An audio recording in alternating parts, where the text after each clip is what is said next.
উপদেষ্টা হাসান আরিফ মারা গেছেন, রাজনৈতিক অঙ্গনে শোক। পূর্বাচলে গাড়ির ধাক্কায় বুয়েট শিক্ষার্থী নিহত, বিচার সহ ৬ দফা দাবি শিক্ষার্থীদের। আইফোন কিনতেই কেরানীগঞ্জে ব্যাংক ডাকাতির চেষ্টা, বলল পুলিশ।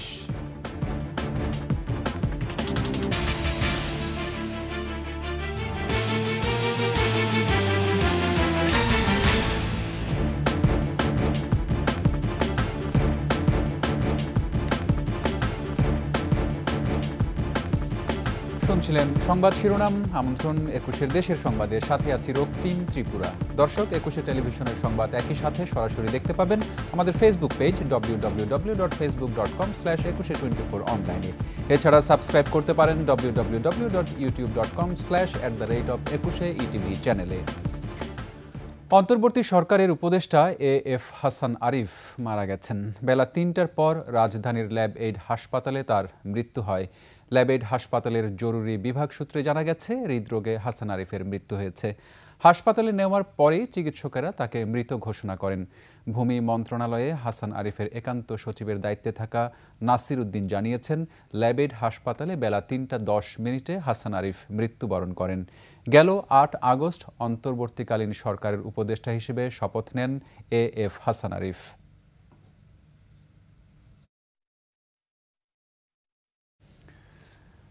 নারায়ণগঞ্জের রূপগঞ্জের পূর্বাচলে বেপরোয়া গতিতে আসা প্রাইভেট কার চাপায় বুয়েট শিক্ষার্থী নিহত হয়েছে। এই ঘটনার সুষ্ঠু তদন্ত ও বিচারসহ ৬ দাবি জানিয়েছে বুয়েটের শিক্ষার্থীরা।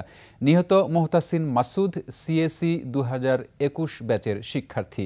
পুলিশ জানায়, গতরাতে মাসুদ তার ২ সহপাঠীকে নিয়ে পূর্বাচল নীলা মার্কেট এলাকায় ঘুরতে আসেন। পরে রাতে চেকপোস্টে জিজ্ঞাসাবাদের জন্য পুলিশ তাদের গতিরোধ করে। এ সময় বেপরোয়া গতিতে আসা প্রাইভেট কার চেকপোস্টের ব্যারিকেড ভেঙে দাঁড়িয়ে থাকা মোটর সাইকেলটিকে চাপা দিলে ঘটনাস্থলে মারা যান শিক্ষার্থী মোহতাসিন মাসুদ। গুরুতর আহত শিক্ষার্থী অমিত শাহ ও মেহেদি হাসান খানকে ঢাকা মেডিকেলে ভর্তি করা হয়েছে। এই ঘটনায় দুপুরে রাজধানীর পলাশীর মোড়ে সংবাদ সম্মেলন করে বুয়েটের শিক্ষার্থীরা সুষ্ঠু তদন্ত ও বিচারসহ ৬ দফা দাবি ঘোষণা করে তারা।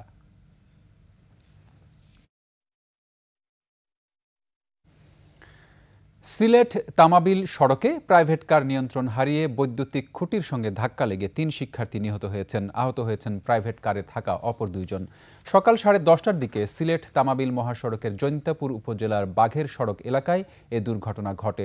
প্রত্যক্ষদর্শীর জানান নিহতরা ছাতক এলাকার ছাত্রদল কর্মী তাহমিদ, মাহি এবং মহান। তারা প্রাইভেট কারে জাফলং যাচ্ছিলেন। বাঘের সড়ক এলাকায় তাদের গাড়িটি নিয়ন্ত্রণ হারিয়ে বৈদ্যুতিক খুঁটির সঙ্গে ধাক্কা লাগার পর ঘটনাস্থলে মারা যান ৩ জন। আহত হন অপর ২ যাত্রী। হতাহতদের উদ্ধার করে Sylhet MAG Osmani medical college হাসপাতালে নেওয়া হয়। টঙ্গীর ইজতেমা ময়দানে দুপক্ষের অনুসারীদের মধ্যে সংঘর্ষ ও হতাহতের ঘটনায় হত্যা মামলা দায়ের হয়েছে টঙ্গী পশ্চিম থানায়। এতে সাদ অনুসারীর ২৯ জনের নাম উল্লেখ সহ অজ্ঞাত আরও কয়েকশো জনকে আসামি করা হয়েছে। জুবাইর অনুসারী এস.এম. আলম হোসেন বাদী হয়ে এ মামলা দায়ের করেন। টঙ্গী পশ্চিম থানার ভারপ্রাপ্ত কর্মকর্তা ওসি হাবিব ইস্কান্দার মামলার সত্যতা নিশ্চিত করেছেন। ইতোমধ্যে এই মামলার চার্জশিটভুক্ত আসামি ইজতেমার সাদ অনুসারী মুয়াজ বিন নূরকে রাজধানীর উত্তরা এলাকা থেকে রাতে গ্রেফতার করেছে ডিএমপি পুলিশ। বিকালে তাকে গাজীপুর আদালতে তোলা হবে। ৭ দিন পুলিশ রিমান্ড চাওয়া হবে বলে জানিয়েছে পুলিশ।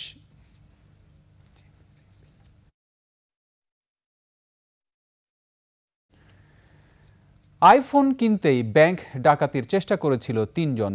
এর জন্য টানা ১ মাস ব্যাংক ও তার আশপাশ পর্যবেক্ষণ করে। পরিকল্পনা মতো ব্যাংকে ঢুকেই ভেঙে ফেলে সিসিটিভি ক্যামেরা, গায়েব করে দেওয়া হয় হার্ড ডিস্ক। তবে ঘটনার দিন পুলিশ বলেছিল, মরণাপন্ন এক কিডনি রোগীর চিকিৎসার জন্য ব্যাংক ডাকাতির পরিকল্পনা এঁটেছিল তারা। বাকিটা থাকছে দীপু শিকদারের রিপোর্টে।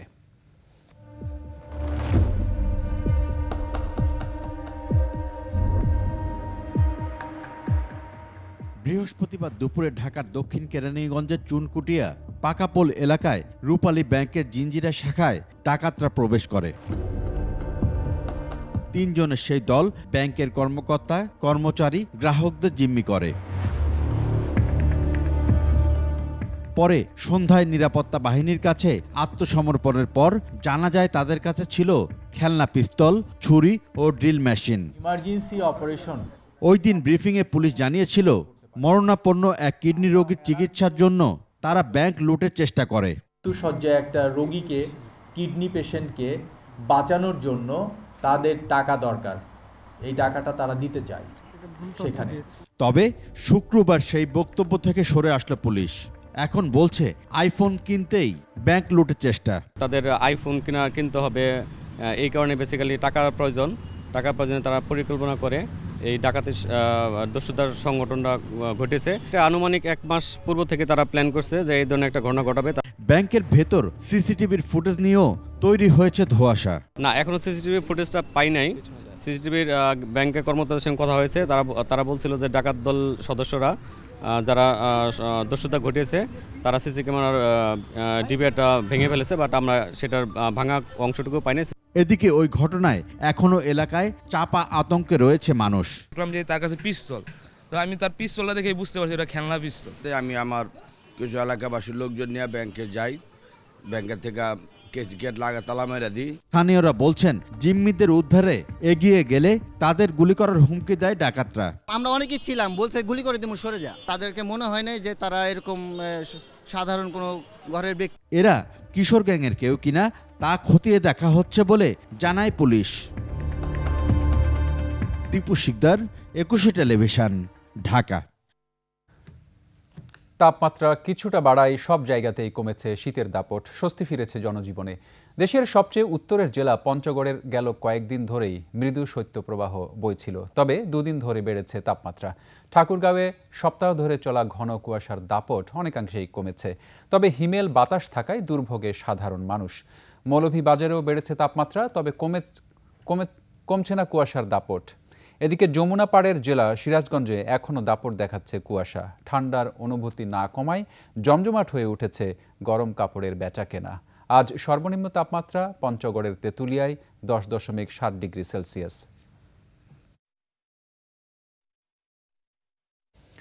রাজশাহীতে জমজমাট মধ্যবিত্তের সুপার শপ ফুটপাতের হলিডে মার্কেট। শুক্রবার সকাল থেকে রাত পর্যন্ত ক্রেতা বিক্রেতার পদচারণায় মুখর থাকে মার্কেটটি। বিক্রি ছাড়াই 3 কোটি টাকা, খুশি ক্ষুদ্র ব্যবসায়ী ও ক্রেতারা। হাসান আল মবিনের ক্যামেরায় রাজশাহী বিভাগীয় প্রতিনিধি বদরুল হাসান লিটনের তথ্যে ডেস্ক রিপোর্ট। নগরীর সাহেব বাজার জিরো পয়েন্ট থেকে কুমারপাড়া মোড় পর্যন্ত প্রায় কোয়ার্টার কিলোমিটার রাস্তা। দুপাশ জুড়ে বসেছে সারি সারি দোকান। সপ্তাহের একদিন বিভিন্ন বয়সীদের রং বেরঙের কাপড় নিয়ে বসেন 3 শতাধিক দোকানি। আমার তো বসে এখানে শুক্রবার, খালি অন্যদিন না, খালি শুক্রবার। অনেকেই আছে বাইরের ব্যবসায়িক, আবার অনেকেই আমরা স্থানীয় ব্যবসায়িক আছি। স্বল্প মূল্যে কাপড় মেলে এখানে। শীত মৌসুম হওয়ায় দোকানের শোভা পাচ্ছে শীতের পোশাক। এই মালগুলো সব তাইওয়ানের, আমরা চিড়িয়াখানা থেকে এনে ইনপুট করে আমরা এখানে বিক্রি করছি। শীত যতটা হবে ততটা ব্যবসা উন্নত হবে আর কি। দোকানগুলোতে সবসময় ক্রেতাদের ভিড়। কম দামে কাপড় কিনতে পারায় খুশি তারা। ব্যবসায়ীরা জানান হলিডে মার্কেটে বিক্রি হয় 3.5 থেকে 4 কোটি টাকার পণ্য। আমি জ্যাকেট নিতে এসেছি। আমি এটা নিয়েছি 500 টাকাতে আর কি। ভালো জিনিস, মোটামুটি কড়া শীতেও পরা যাবে। এই মাথা থেকে শুরু করে ওই মাথা পর্যন্ত ব্যাপক চাহিদা। আমরা অনেক সস্তায় পাই জিনিসটা। অনেক সুন্দর সুন্দর জিনিস পাওয়া যাচ্ছে এখানে আর কি, কম দামের মধ্যে। কোট টাইপের জিনিসগুলো পাওয়া যাচ্ছে, দাম মোটামুটি সীমিত আকারের ভিতরে ভালোই বলা যায়। ব্যবসায়ী নেতারা বলছেন মধ্যবিত্ত পরিবার ও ক্ষুদ্র ব্যবসায়ীদের কথা মাথায় রেখেই হলিডে মার্কেটের আয়োজন। সাহেববাজার কেন্দ্রিক, সাহেববাজার বড় মসজিদ কেন্দ্রিক একটি হলিডে মার্কেট স্থাপন করা হয়। বর্তমানে সেটি বিস্তৃতি লাভ করে প্রায় আলুপট্টি পর্যন্ত চলে এসেছে। তাদের সহযোগিতার জন্য আমরা রাজশাহী চেম্বার অফ কমার্সের পক্ষ থেকে তাদের পাশে সবসময় থাকব। এখান থেকেই আগামীতে বড় ব্যবসায়ী ও উদ্যোক্তা তৈরি হবে বলেও আশা ব্যবসায়ী নেতাদের। খুরশিদ আলম মুকুল, ডেস্ক রিপোর্ট, 21 টেলিভিশন। আগামীকাল নারায়ণগঞ্জ ক্লাবের 2025-এর নির্বাচন। চলছে ভোট গ্রহণের প্রস্তুতি। শনিবার সকাল 9টা থেকে শুরু হয়ে ভোট গ্রহণ চলবে বিকাল 4টা পর্যন্ত। সভাপতি প্রার্থী সহ 16 জন প্রার্থী ভোটে লড়ছেন। ভোটার 2260 জন। রাতে 2 সভাপতি প্রার্থীর যৌথ আয়োজনে ভোটারদের জন্য ছিল মনোজ্ঞ সাংস্কৃতিক অনুষ্ঠান। অনুষ্ঠানে প্রার্থী সহ ভোটাররা অংশগ্রহণ করেন।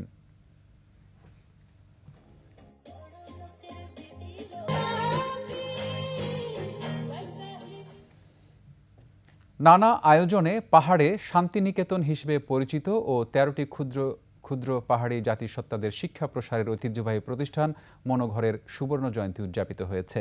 উৎসবে নবীন প্রবীণদের মিলন মেলায় পরিণত হয় প্রতিষ্ঠানটি। ১৯৭৪ সালে রাঙ্গামাটি শহরের রাঙ্গাপানি এলাকায় গড়ে তোলা হয় মনোঘর শিশু সদন।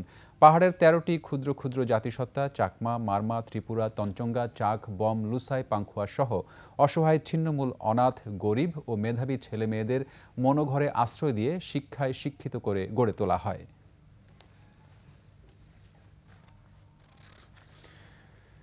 বিশ্বের অন্যতম দীর্ঘ কক্সবাজারের সমুদ্র সৈকতে জনপ্রিয় হয়ে উঠেছে প্যারাসেইলিং। বেড়েছে প্রতিষ্ঠানের সংখ্যাও। সাগরে ভ্রমণে এসে রোমাঞ্চকর বিনোদনের স্বাদ নিতে পেরে খুশি পর্যটকরা। কক্সবাজার প্রতিনিধি আব্দুল আজিজের তথ্যচিত্রে ডেস্ক রিপোর্ট।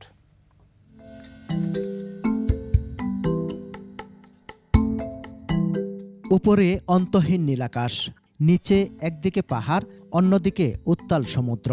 পাখির মতো ডানা মেলে রোমাঞ্চকর এ দৃশ্য দেখতে কার না মন চায়। পৃথিবীর দীর্ঘতম সমুদ্র সৈকত কক্সবাজারের মেরিন ড্রাইভের দক্ষিণ পাশের সৈকতে বেশ কয়েক বছর ধরে প্যারাসেলিংয়ে এমন আনন্দ উপভোগ করতে পারছেন পর্যটকরা।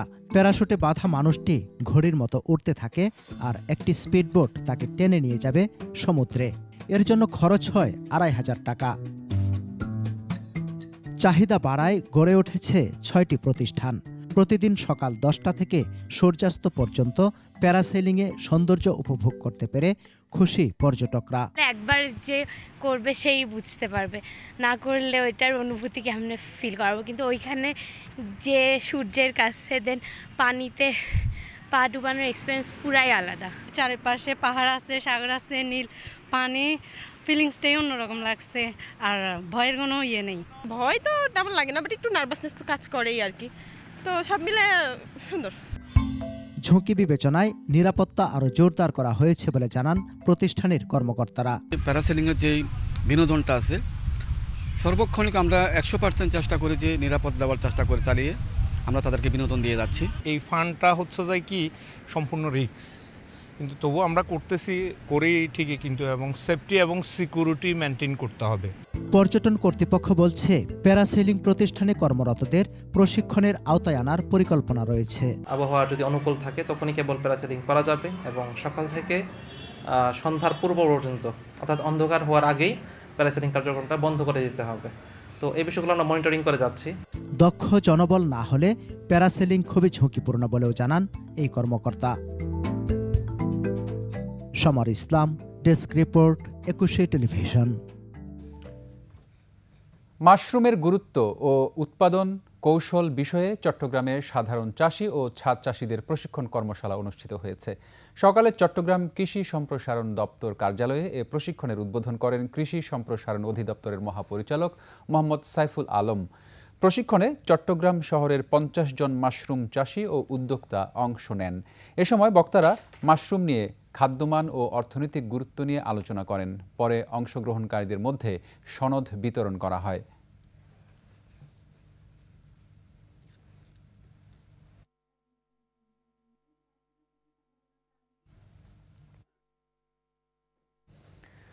বর্ডার গার্ড বাংলাদেশ বিজিবির ৪৯তম দিবস উপলক্ষে দিনাজপুরের হিলি সীমান্তে ভারতীয় সীমান্তরক্ষী বাহিনী বিএসএফকে মিষ্টি উপহার দিয়ে শুভেচ্ছা জানিয়েছে বিজিবি।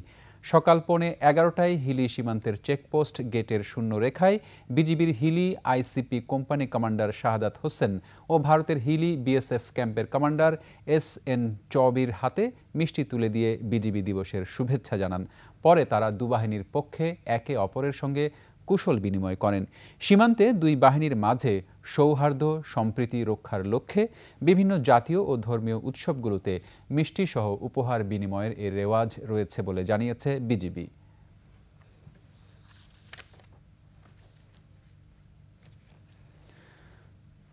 দৈনিক দেশ রূপান্তরের প্রতিষ্ঠাবার্ষিকী উপলক্ষে ৬-এর ছন্দে শীর্ষক অনুষ্ঠানের আয়োজন করা হয়েছে। রাজধানীর বাংলা মোটরে রূপায়ণ ট্রেড সেন্টারে কেক কেটে দিনটি উদযাপন করেন প্রতিষ্ঠান সংশ্লিষ্টরা। অনুষ্ঠানে উপস্থিত ছিলেন উদ্যোক্তা প্রতিষ্ঠান রূপায়ণ গ্রুপের চেয়ারম্যান লিয়াকত আলী খান মুকুল, রূপায়ণ গ্রুপের কো চেয়ারম্যান ও দেশ রূপান্তর প্রকাশক মাহির আলী খান রাতুল সহ অন্যান্যরা।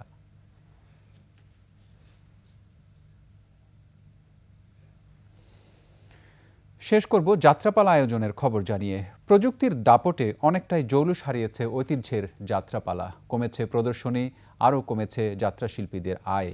তবুও যাত্রাপালায় এখনও ভিড় জমান দর্শকরা। ঢাকার ধামরাইয়ের এমনই এক আয়োজন নিয়ে সাভার প্রতিনিধি আরিফুল ইসলাম সাব্বিরের তথ্যচিত্রে ডেস্ক রিপোর্ট। শীতের রাতে জবুথবু হয়ে যাত্রাপালা উপভোগে নানা বয়সী মানুষ। কখনো হাসি, কখনো কান্নার সংলাপে মোয়াচ্ছন্ন দর্শক। এগিয়ে যায় গল্প। ধামরাইয়ে ঐতিহ্যের এই যাত্রাপালা আয়োজন করে চারিপাড়া বারবারিয়া যুবক সমিতি। শিল্পীদের মনকাড়া অভিনয়ে মুগ্ধ হয়ে থাকেন দর্শকরা। যাত্রাপালা অনেক আগে ছিল, আবার নতুন ভাবে সেই সংস্কৃতিটা ফিরে আসতেছে। এজন্য আমরা সকলে আনন্দিত, আমরা দেখতেছি, ভালো লাগতেছে। এই সাংস্কৃতিক অনুষ্ঠানগুলো খুবই ভালো লাগে। একসময় প্রচুর প্রদর্শনী হলেও বর্তমানে কমে এসেছে, ফলে আয় রোজগারও কমেছে শিল্পীদের। আগে যেই পরিমাণে আসলে যাত্রাপালা হতো, আমরা যারা শিল্পীরা যেই পরিমাণে কাজ করতাম, ওটার 3 ভাগের 1 ভাগও এখন নাই। আমরা আসলে খুব খারাপ অবস্থায় আছি, আমরা যারা যাত্রা শিল্পী। 40 বছর প্রফেশনাল যাত্রা করেছি, এখন তো যাত্রা বিলুপ্তের পথে। এখানে শিক্ষণীয় বিষয় থাকে, আর সেই দিকটাকে বিবেচনা করে এই যাত্রা উত্তরোত্তর বৃদ্ধি পাওয়া দরকার।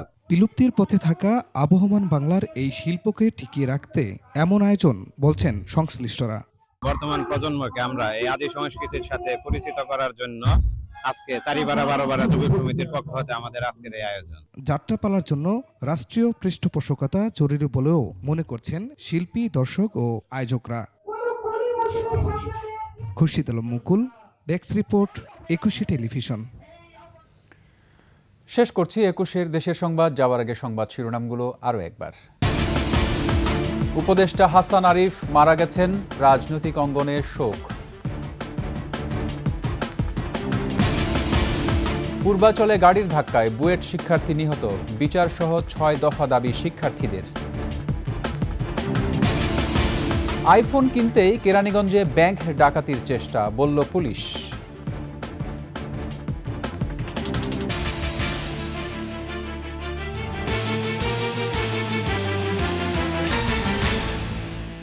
সর্বশেষ সংবাদ জানতে ডায়াল করুন 2021 নম্বরে, আর ভিজিট করুন 21-tv.com ওয়েবসাইটে। ফেসবুকে ভিজিট করতে পারেন www.facebook.com/2124 অনলাইনে। এছাড়া সাবস্ক্রাইব করতে পারেন www.youtube.com/@21etv চ্যানেলে।